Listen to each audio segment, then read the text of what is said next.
I wanted to work on Heather's because this is my first year in high school and I wanted to try something new.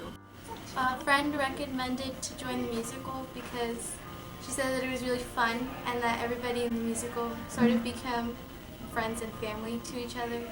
I wanted to be a part of Heather's because I thought that the show had such a deep meaning to it, and in order for us to show that on campus, I think it'd just be pretty great.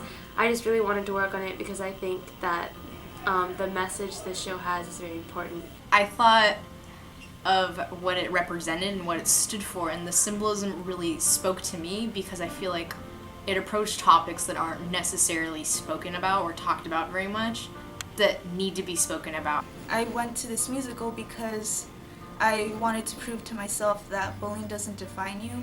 I joined the show because I think that the message is really impactful and it's just something that everyone should hear.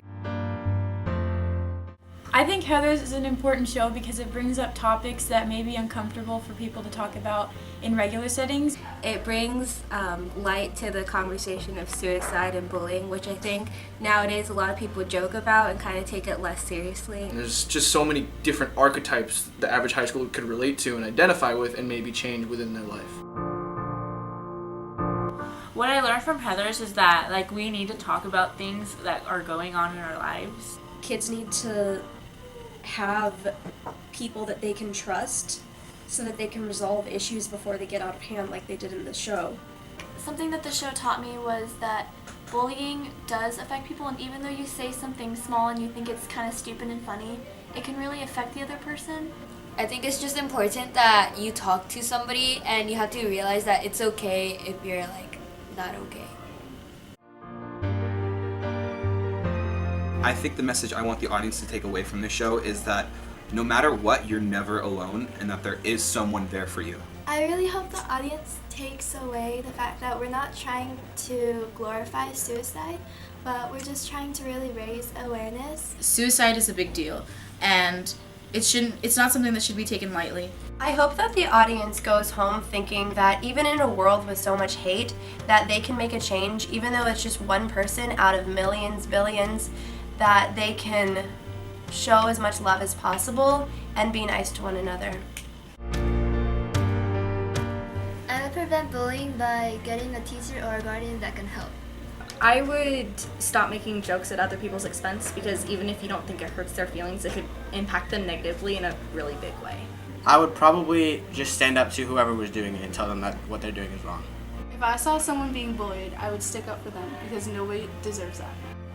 I think I would inform a teacher. I would talk to that person. No matter what the case is, just tell somebody. If I saw someone being bullied, I would definitely encourage them to talk to an adult, just so that someone in a position of authority is aware of the situation. I think the first thing I would do is provide them with the opportunity and the space to just be listened to and just be heard.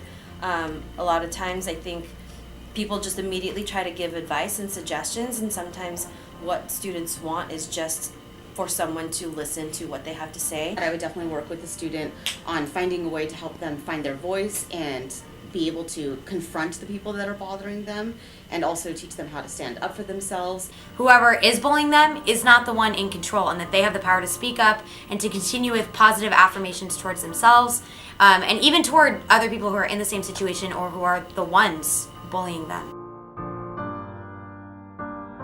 I think the best thing that I could do for a student who is struggling with depression is to listen and to let them talk about everything that they're feeling, and to let them know that it's okay to feel those things and that they're not expected to be perfect all the time or to be happy and smiling all the time, and to help them understand that life is a roller coaster and there's days where you're up and things are high and you're happy, and there's days where things are low and you're sad, but that the ride keeps going and you're never going to be stuck in one position for too long.